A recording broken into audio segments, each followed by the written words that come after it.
We are at Planet Word. I've never seen anything like this. Let's do this one, Carolyn. This is like library meets modern art. It's just beautiful.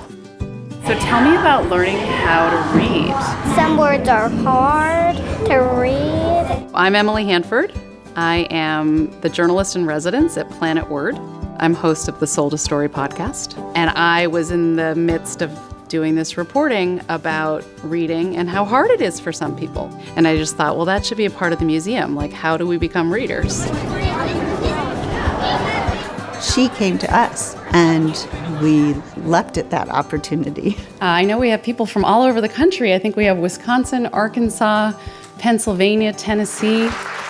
I imagined this way that we could sort of get inside this idea of the science of reading and give the public, and especially teachers, if the person doesn't learn to read, a chance to ask questions. Please welcome Dr. Stanislas Dewan.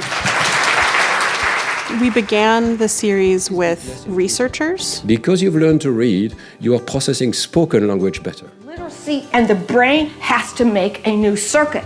That's beautiful. Like Marianne Wolf, who is an expert in how digital reading is changing our brains, and Julie Washington, who is an expert in African American English. We used to call it standard English.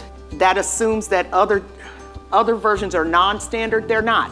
It's a continuum. We also had the Maryland State Superintendent. There was a lot of research out there around the science of reading, and why were we not doing something that was research-based? Oh, it's starting. Here we go.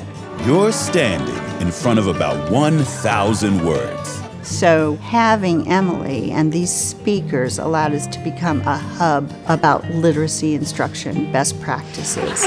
Mark Seidenberg is another example. The job is not over until the literacy outcomes actually improve. As Mark pointed out, there's a lot of legislation going on now around the science. What good is this research if it's not getting out into the world? And tell me about books in your life now. If I was like stuck in a library, I would be able to live probably for like a long, long time.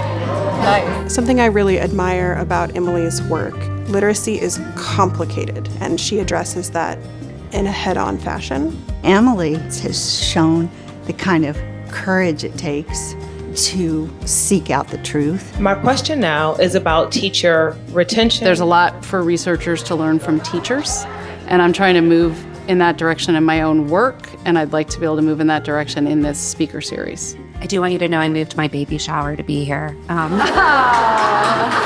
I have zero regret. So thank you so much for coming today. Thanks for the good questions.